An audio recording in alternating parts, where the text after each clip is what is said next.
Alors, le thème du petit temps de prédication, c'est foi et études en milieu universitaire. Foi et études en milieu universitaire. Alors, vous savez que entre le lycée et l'université, il n'y a qu'un pas. Et cette transition se produit généralement lorsqu'on obtient son bac. C'est là où se produit cette transition. Le milieu universitaire n'a rien à voir avec le milieu du collège et du lycée. Les tentations que vous avez à l'université ne sont pas les mêmes que celles que nous avons au lycée ou au collège. Donc, le milieu universitaire, il est un peu différent. Et tous ceux qui ont fait ce pas, cette transition, se sont rendus compte que l'université n'est pas la même chose. Et on change d'attitude, on change de comportement, on change de look, c'est-à-dire d'apparence. On se dit déjà être grand, on a l'impression de changer de statut. On n'est plus la même personne. Il y a quelque chose qui change. Quelque chose qui se passe dans la vie de chaque personne. La façon d'être, la façon de t'exprimer, ta façon d'appréhender les choses, la façon de vivre, la façon de marcher. L'environnement qui t'entoure, parfois est changé. On ne s'assoit plus ensemble avec celui qui est à l'école primaire, on ne s'assoit plus ensemble avec celui qui est au lycée ou au collège, parce qu'on a comme l'impression d'avoir franchi un palier supérieur. Donc du coup, on se fait une certaine opinion de soi-même. Je suis devenu grand. Je ne peux plus m'asseoir avec les enfants. Je suis devenu adulte, je ne peux plus m'asseoir avec les enfants. Alors, il arrive que beaucoup de croyants craquent. Vous rentrez à l'université, pour certains, croyants, craignant Dieu, mais dès que vous êtes à l'intérieur, votre vie dégringole. Vous changez. Vous avez du mal même à afficher votre véritable identité. Votre comportement change. Vous rentrez dans le langage de ce que vous avez trouvé. Vous devenez charnel. Charnel signifie tu es en même temps chrétien, mais en même temps mondain. Tu deviens charnel. Ton langage, tes amis, il y en a qui se retrouvent dans les maquis. Les chrétiens qui sont rentrés à l'université remplis du Saint-Esprit, parlant en langue, qui se retrouvent dans des groupuscules au niveau de l'université, qui vont s'asseoir quelque part. Il y en a qui boivent, qui font leur première initiation à l'alcool dans ces environnements, dans ces milieux. Pourquoi? Parce que tout simplement,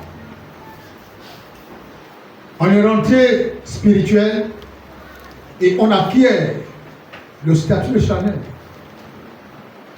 Des amis avec qui on marche, des païens, des gens qui ont des actions, des comportements réprimables.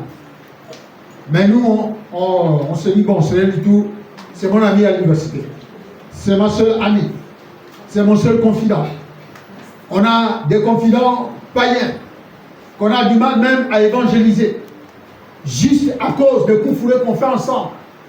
Donc on change complètement de statut. Et ils craquent, et ils sont affectés. Ces chrétiens deviennent affectés négativement dans un milieu universitaire. Le milieu universitaire également est un milieu de recrutement, où il y a beaucoup de personnes qui sont déjà dans des sciences occultes, qui aimeraient avoir des fioles. Il devient des parrains. C'est pourquoi vous vous retrouvez avec beaucoup de personnes qui sortent de l'université, mais qui n'ont pas trouvé un emploi si tu n'as pas été parrainé par quelqu'un.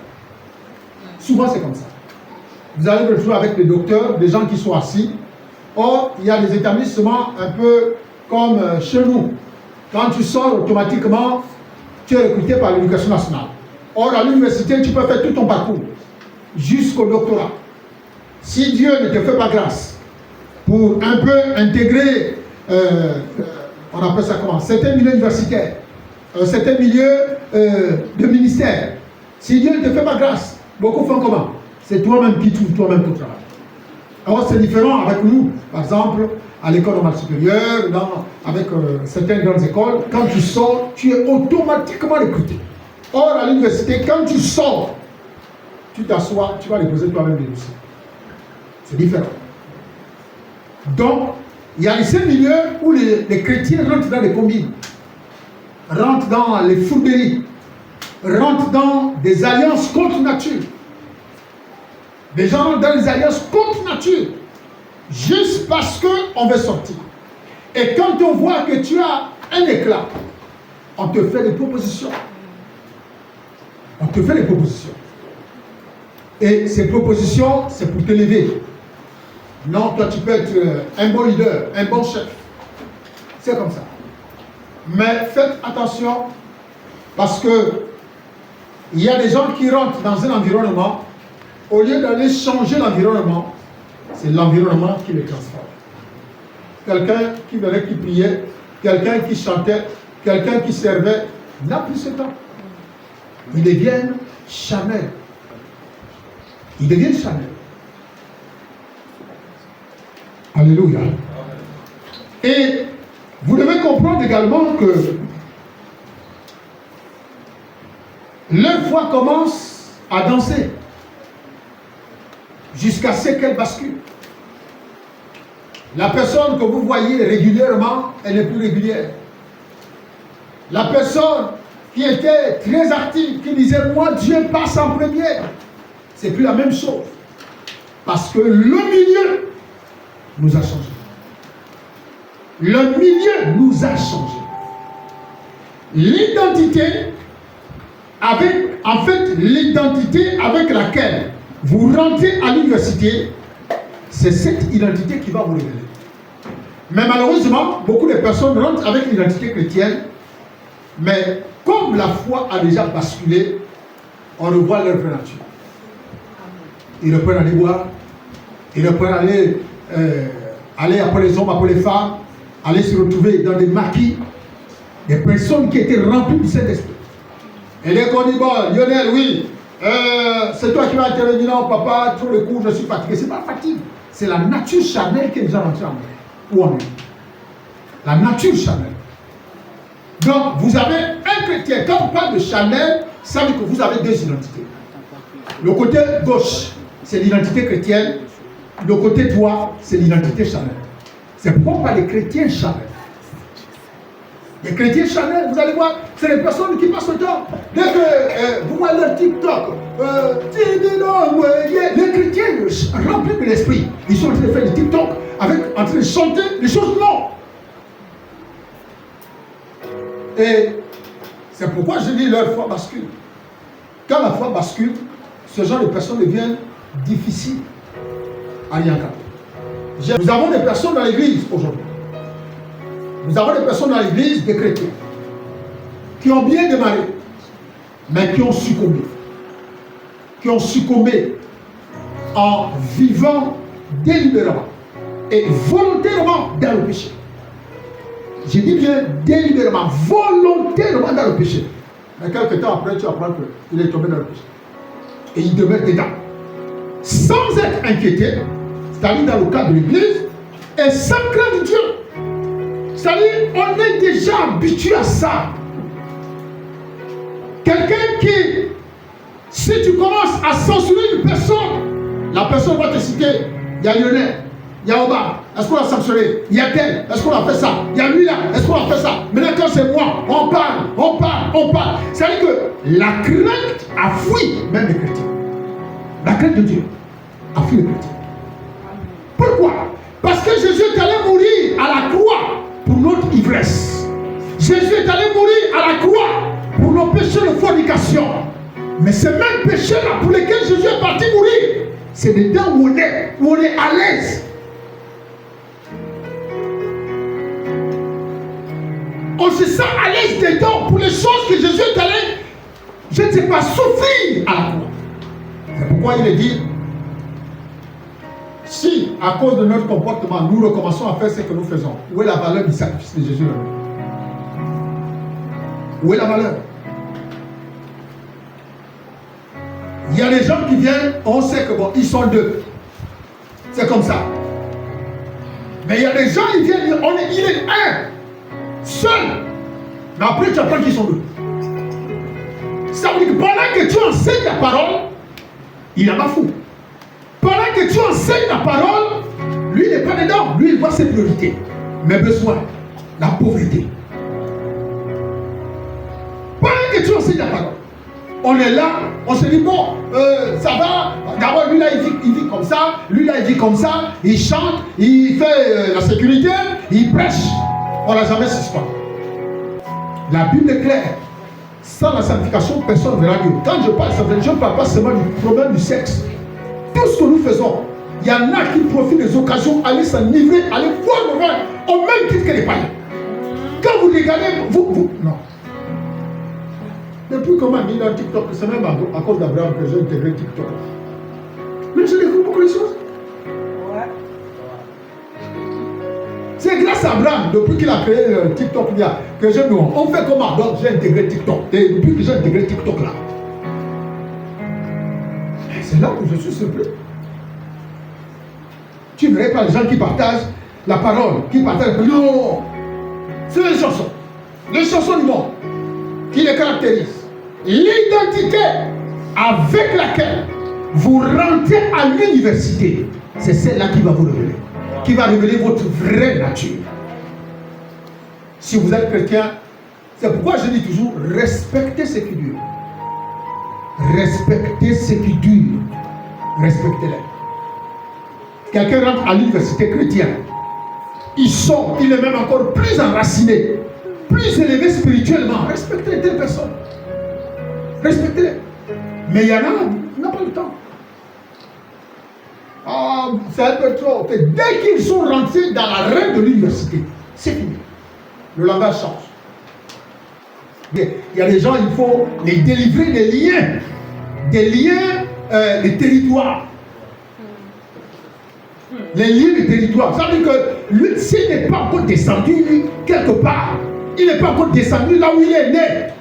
L'esprit n'est pas tranquille. Il y a des gens qu'il faut délivrer des liens territoriaux.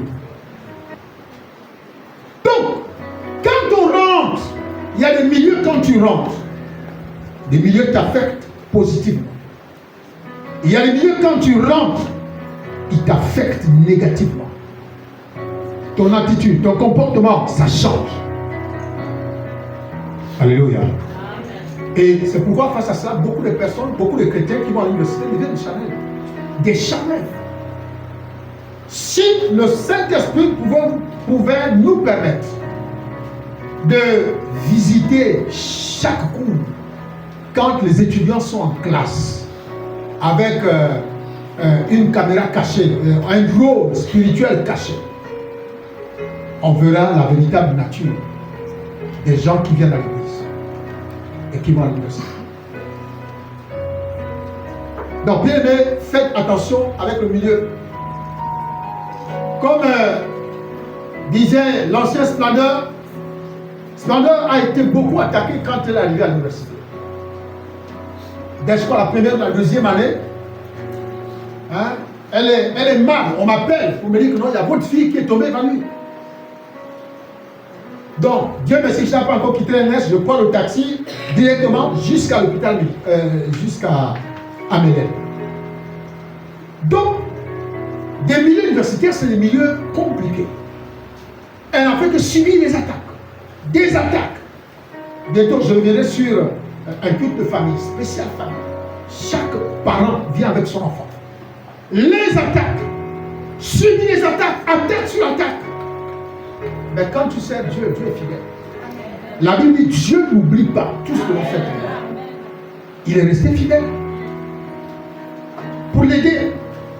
Parfois, quand vous regardez, écoutez, sortir victorieux d'une attaque n'est pas synonyme d'une faiblesse.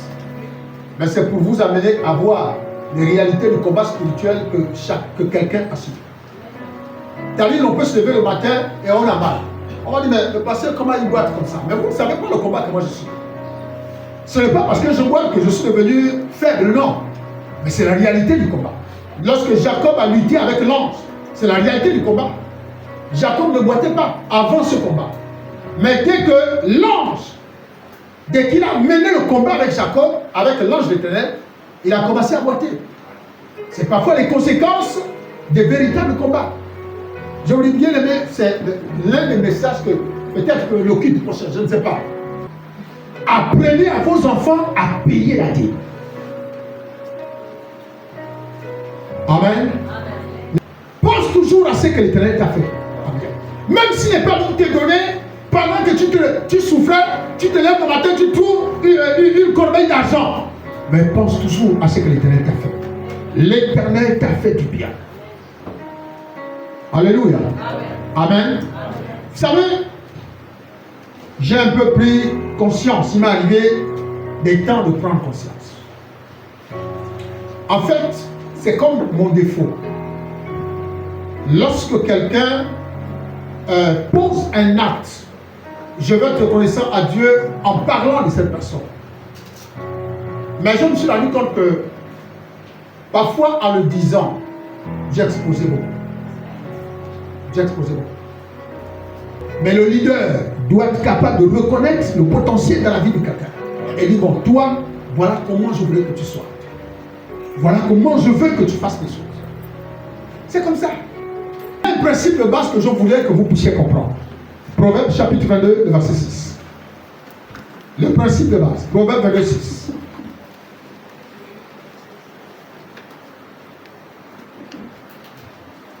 Si quelqu'un a la page.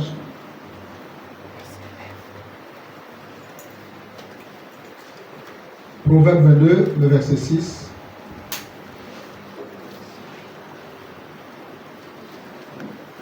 Oui, la parole de Dieu dans le livre de Proverbe, chapitre 22, verset 6. Instruis l'enfant selon la voie qu'il doit suivre. Et quand il sera vieux, il ne s'en détournera pas. Proverbe 22, verset 6. Je viens suite à sa lecture également. Il est dit,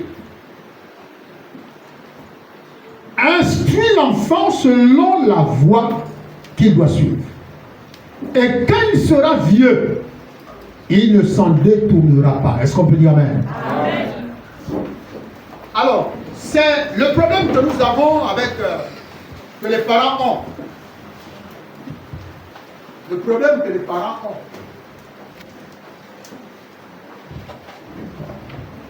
Salomon dit, instruis. Alors, les parents ont cette responsabilité morale de pouvoir transmettre à leurs enfants les valeurs spirituelles sur lesquelles le parcours et la foi de l'enfant vont s'asseoir afin qu'il ne s'en détourne pas. Mais nous faisons comment? Même pour permettre à l'enfant de venir à l'église. Pas du tout. Les seules valeurs que les enfants ont, c'est la discipline de l'éducation qu'on leur transmet à la maison. Il faut laver les assiettes. Il faut faire la préparation à l'école. Il faut nettoyer la maison. Il faut faire la préparation à l'école.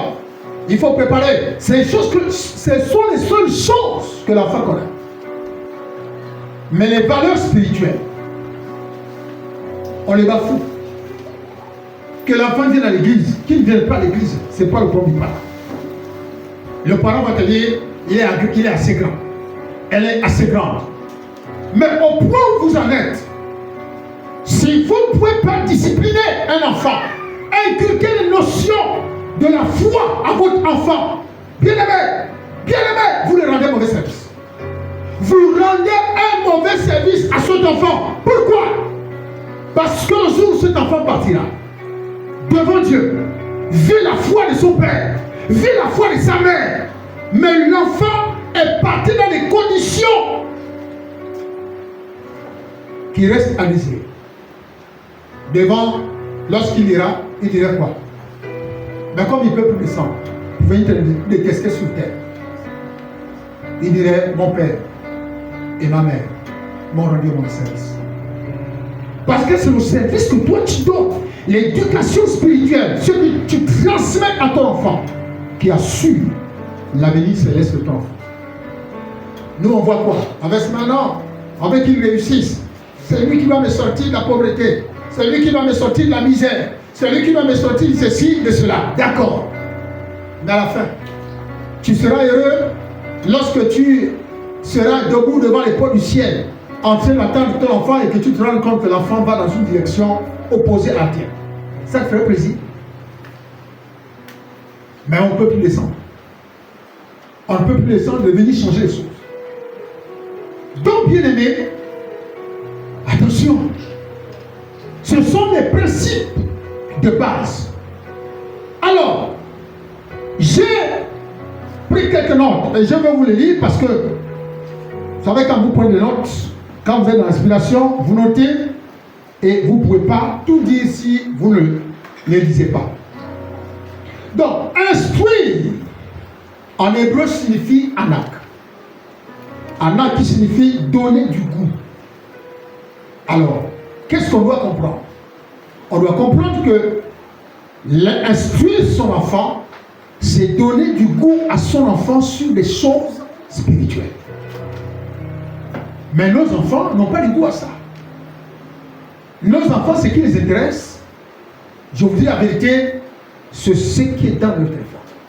Si vous fouillez les téléphones de vos enfants, c'est ce qui captive nos enfants. Le contenu, c'est souvent dans les téléphones. Un enfant qui n'a pas le plaisir d'être à l'église. Un enfant qui ne veut pas à l'église. Le père lui dit, allez, tout le monde à l'église. Le père, au moins, il peut obéir. Mais quand maman dit, allez à l'église, oh maman, moi je ne suis pas, il ne faut pas forcer, le cœur n'a pas encore donné. Frère, la Bible dit, insiste en toute occasion favorable. Ça veut dire que le cœur donne ou que le cœur ne donne pas. Tu vas à l'église. Si vous fléchissez, vous les parents, si vous fléchissez au caprice de vos enfants n'auront jamais l'éducation spirituelle. Jamais. Et vous, ça ne vous dirait rien. L'enfant rentre, tu ne sais pas là où l'enfant était allé, tu dors tranquillement, tout ça. Tant que l'enfant va à l'université, tu es content parce que l'enfant est à l'université. Mais les valeurs spirituelles qui peuvent préserver ton enfant à ne pas céder à la tentation, à ne pas tomber dans plusieurs tentations qui peuvent survenir à l'université. Tant que tu n'as pas inculqué à ton enfant ces notions de base.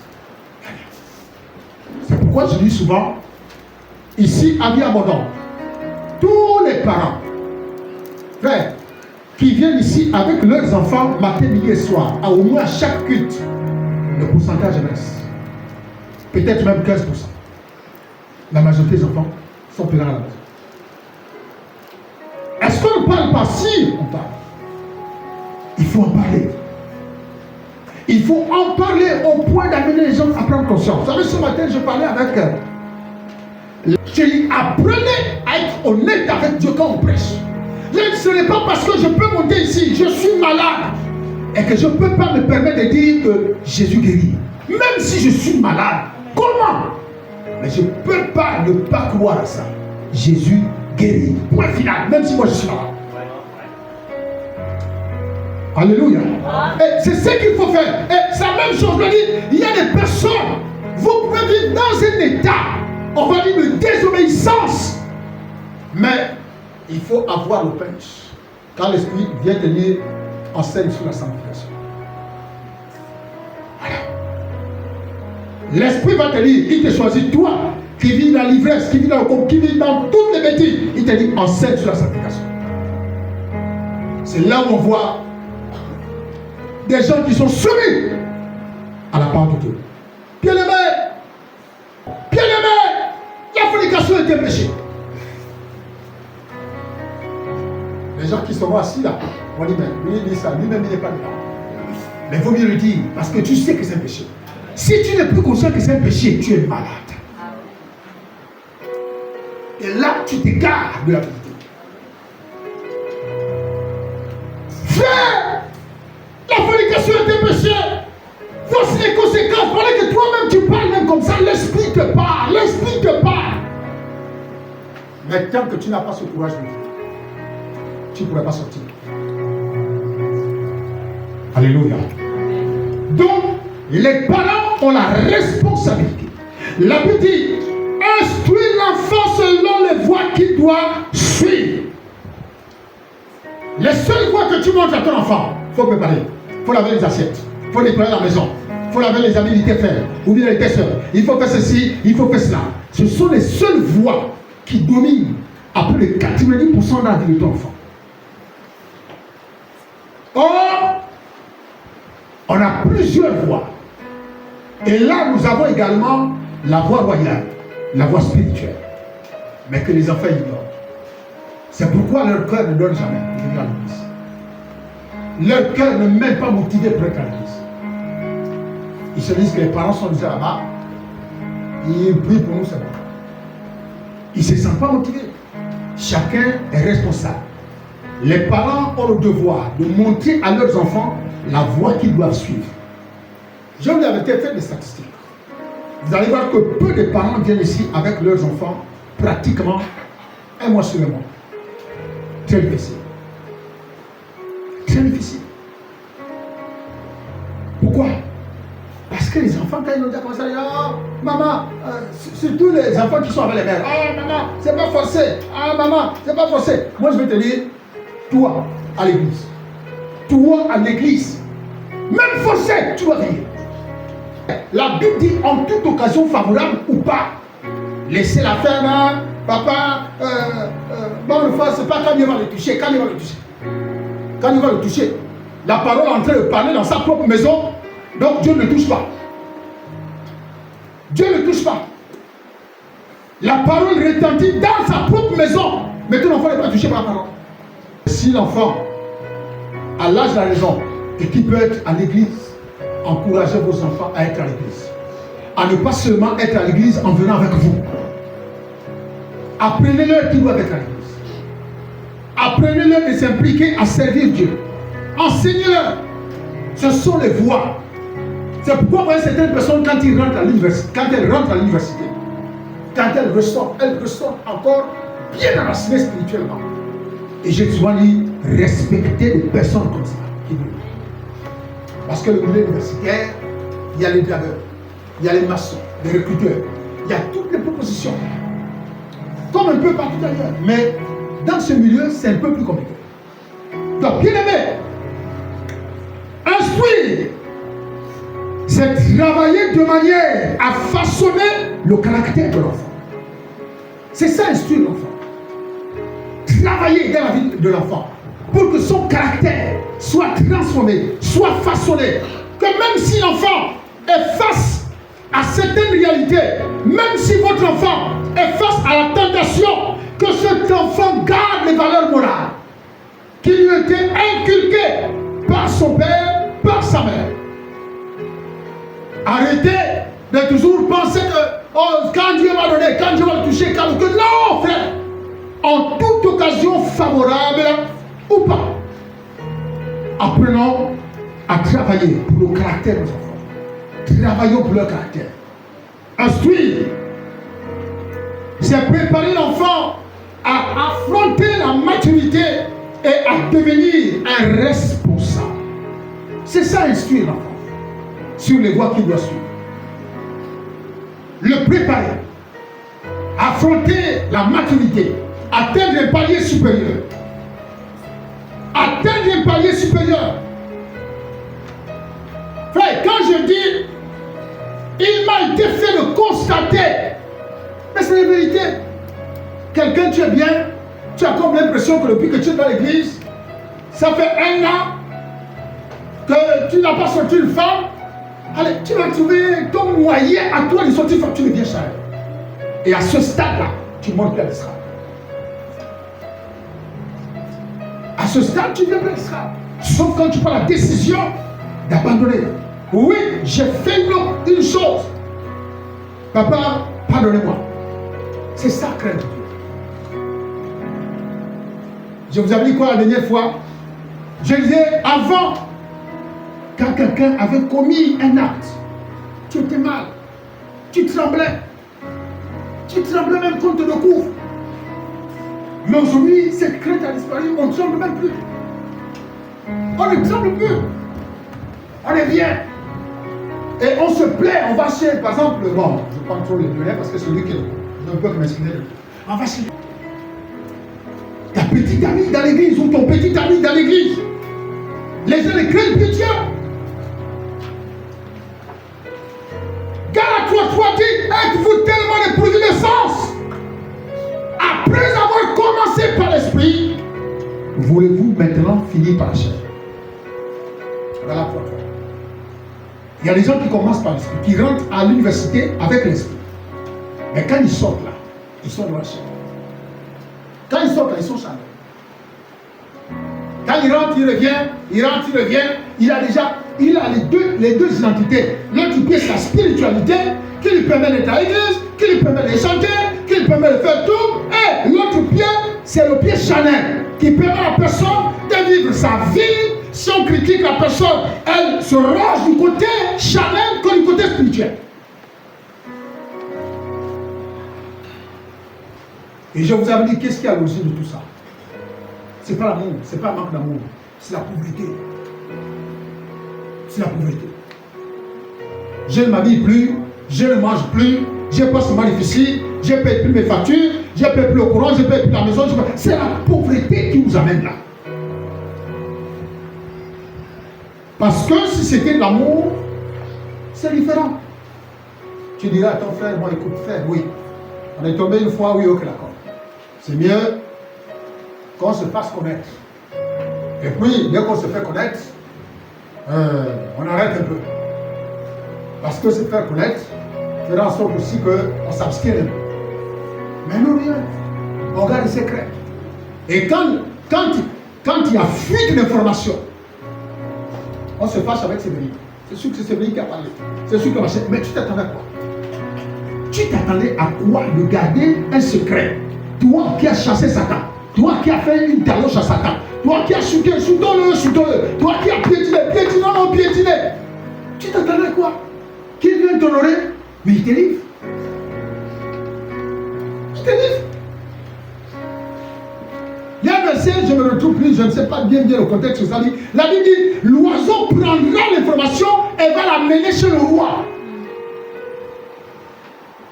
L'oiseau prendra l'information et va l'amener chez le roi. Pendant que toi tu penses que c'est Séverine, mais peut-être que l'information ne vient pas de Séverine.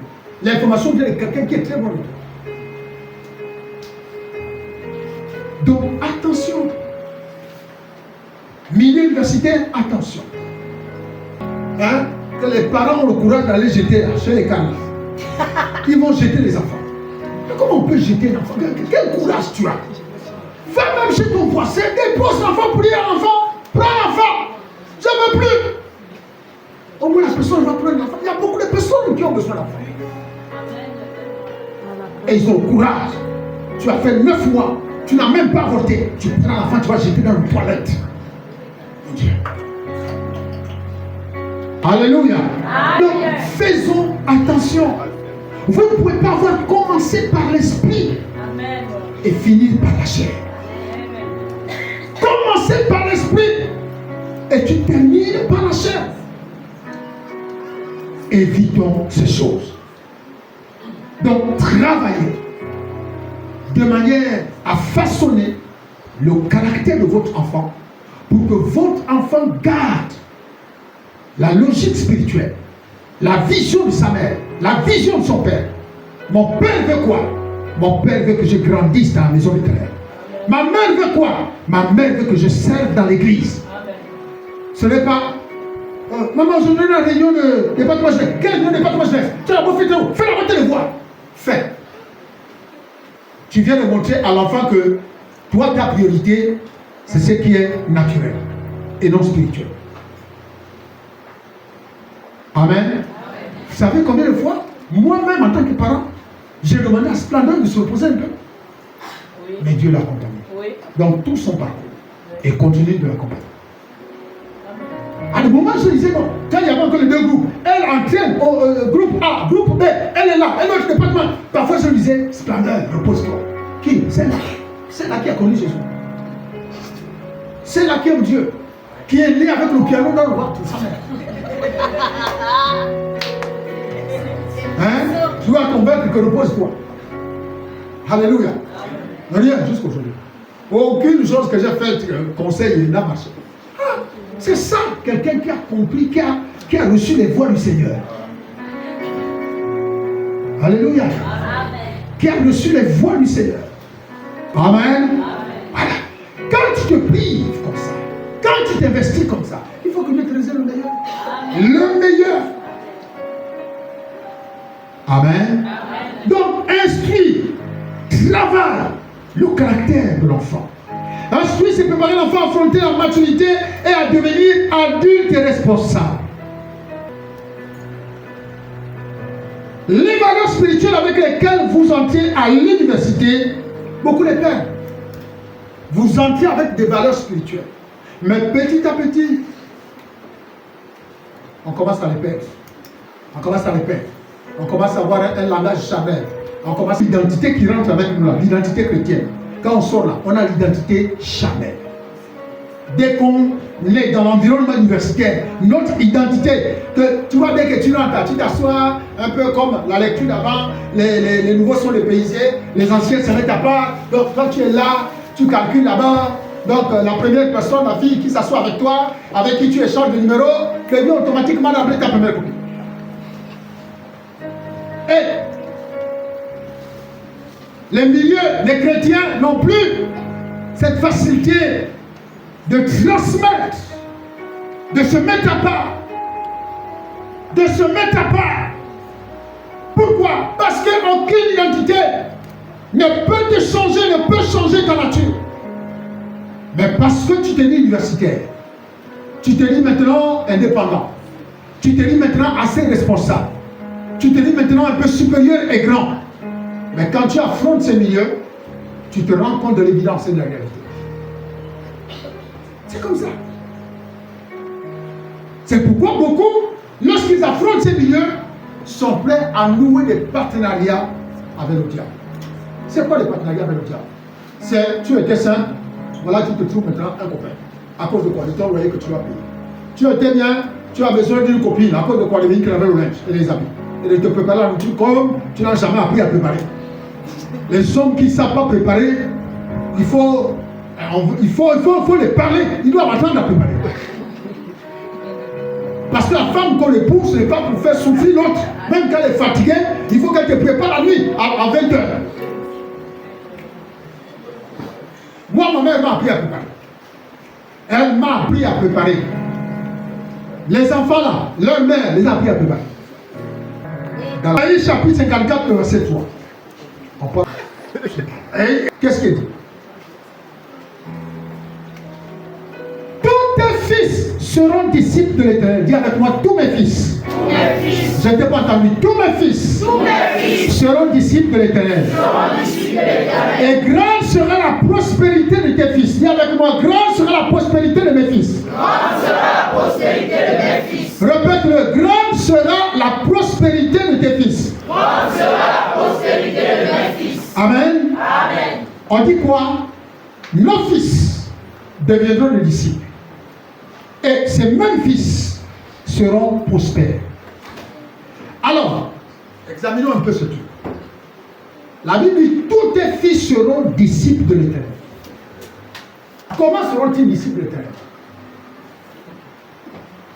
Comment seront-ils disciples de l'Éternel? Si le parent lui a montré la voie qu'il doit. Répète-le. Si le parent lui a montré la voie qu'il doit suivre. Parce que la Bible dit, la voie qu'on montre à nos enfants, ils ne pourront pas se détourner.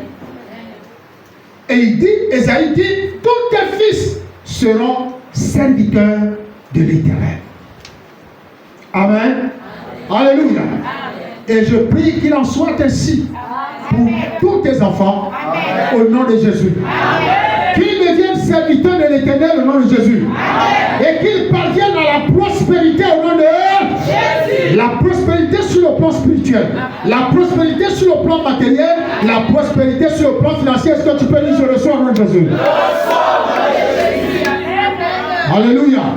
C'est écrit, hein? C'est écrit. Tes enfants, tous tes fils seront disciples de l'Éternel et grande sera la prospérité de tes fils. La prospérité de tes fils. Frère, il y a des passages de la Bible. Tant que tu n'as pas encore gagné le ciel, tu dois toujours avoir à l'esprit et l'espoir que ça s'accomplira. Est-ce que tu me comprends? Tu ne dois pas dire que parce que pour le moment tu n'as rien, que cette parole n'est pas. Non. Tant que tu es là, tant que tu n'es pas parti, tu dois savoir que cette parole s'accomplira. Maintenant, la parole qui doit s'accomplir, et cette parole concerne tous tes fils qui seront serviteurs. Pas tout le monde. Tous tes fils qui seront serviteurs. C'est à eux dont parle le prophète Isaïe en disant qu'ils connaîtront une grande prospérité. Amen. Amen. Voilà. Donc, et c'est la responsabilité des parents. C'est la responsabilité des parents de montrer la voie à leurs enfants, afin qu'ils ne s'en détournent pas. Nous sommes de ceux qui avons eu la grâce. Nous avons grandi dans un environnement où ce n'est pas les parents qui nous ont amenés à l'église. Nous avons connu le Seigneur parce qu'on a été amené, oui, on a été, moi en particulier, on a été amené par les parents à l'église. Mais grandir dans la foi, je n'étais pas à côté de ceux qui m'ont amené au Seigneur. J'ai dû me battre avec l'environnement spirituel des autres frères pour grandir dans la foi. Pour être ce que je suis devant vous. Voilà. Je n'ai pas eu à chaque fois quelqu'un à côté pour me dire fais comme ça, fais ceci, fais cela. On a grandi dans un environnement avec des frères. Des frères. Voici maman, voici le gars Jean-Claude. Le frère qu'on allait pleurer au Torah là. On faisait comment? C'est l'environnement des frères et des sœurs. On priait ensemble. On se retrouvait par exemple chez JC. On se retrouve là, chacun vient avec les gâteaux, les Coca-Cola. À l'époque c'était vraiment les Coca-Cola qui primaient, les grosses bouteilles de Coca, pas les petites bouteilles qu'on nous triche là aujourd'hui. Les vraies bouteilles de Coca. Donc on arrive, chacun vient avec les gâteaux, on mangeait les gâteaux. C'était les gâteaux, avec des Coca, avec des jus. On passe toute la journée, on a fini. Et avant que la semaine termine, on se retrouve chez notre frère, on rend visite. C'était comme ça notre environnement. C'était ça. Et on a grandi comme ça. Spirituellement, on a grandi comme ça. Vous avez la grâce. Certains d'entre vous, la première expérience que travailler aux côtés d'un leader, comme collaborateur. On vous éduque, mais chacun peut faire ce qu'il veut. On vous conseille, chacun peut faire ce qu'il veut. Nous, on n'a pas eu les grâces que vous avez aujourd'hui. On ne les a pas eu. On n'a pas eu la grâce que vous avez aujourd'hui. Nous, on ne l'avons pas eu. Nous, on a grandi dans l'environnement de la communion fraternelle. On se retrouvait au Seigneur de prière. On se retrouvait au veille de prière. Pendant que l'église, notre église principale est là-bas, nous samedi, on est en plein veille de prière. Et dimanche, on partait sur la église. À pied, on marche. On marche à pied. Le message passe au somnol. Le message passe au somnol. Parce qu'on était à la veille de prière samedi. On n'avait pas un leader qui disait, mais non, volontairement, d'un commun accord. Bon, alors samedi, c'est toi qui veux les veiller. Ok, tout le monde est content. Et c'est là-bas on faisait des expériences de délivrance. Parce qu'il y a des gens qui venaient pour les délivrances. On a gardé notre identité. On a gardé notre identité. Frère, parents, c'est ta responsabilité. Enseigne l'enfant. Transmets à l'enfant les valeurs spirituelles. Transmets à ton enfant les valeurs spirituelles. Alléluia. Amen. Donc, bien aimés, chers parents, c'est votre responsabilité. Nos enfants seront à l'image, spirituellement, de ce que nous leur transmettons. Ils seront comme ça. Si ils voient que quand tu viens à l'église, Maman, j'ai dit à l'église aujourd'hui, non, reste là. Les assiettes ne sont pas lavées. Regarde, la maison est sale. Les habits ne sont pas lavés. Tu l'as. La femme va grandir avec ça. L'enfant saura que maman ne voyait pas que l'église était prioritaire. Maman disait toujours, ce qui est prioritaire, c'est nettoyer, embellir la maison. Et l'enfant n'aura pas l'envie d'être à l'église. Ne grandira pas avec l'envie des meilleures choses, des bonnes choses. L'envie de venir à l'église. L'enfant ne va pas grandir avec ça. L'enfant ne grandira pas avec ça. Donc c'est notre responsabilité si nous voulons que nos fils deviennent des disciples et que leur bénédiction connaisse une dimension plus grande. On va terminer avec Proverbe chapitre 3. Chapitre 3, nous allons lire les versets 1 à 4. Écoutez ce qu'il dit. Mon fils, n'oublie pas mes enseignements et que ton cœur garde mes préceptes. Car ils feront quoi? Ces préceptes et ces enseignements, la Bible dit, ils prolongeront les jours et les années de ta vie. Et ils augmenteront ta paix. Que la bonté et la fidélité ne t'abandonnent pas. Lis-les, c'est-à-dire accroche-les, attache-les à ton cou, écris-les sur les tables de ton cœur. Que tu accueilleras ainsi que la grâce et une raison saine aux yeux de Dieu et des hommes. Et ici, c'est un conseil. Le conseil est lequel? Mon fils, n'oublie pas mes enseignements. Pourquoi beaucoup de croyants rentrent en milieu universitaire et ressortent avec une vie charnelle? Parce qu'ils ont oublié les enseignements. Parce qu'ils ont oublié la parole. Ils ont oublié les conseils. Ils ont oublié les préceptes. Et en oubliant, alors c'est facile de changer, d'avoir une transformation qui ne sied pas avec les principes spirituels. Il dit, mon fils, n'oublie pas mes enseignements et que ton cœur garde mes préceptes. Tu as écouté, oui. Tu as entendu, oui. Maintenant, ce que tu as appris, garde ça dans ton cœur. Garde ce que tu as appris dans ton cœur. La Bible dit, ça va favoriser quoi? Ça va favoriser la prolongation des jours de ta vie. La prolongation des jours de ta vie. Ça dit, ça favorise quoi? La longévité.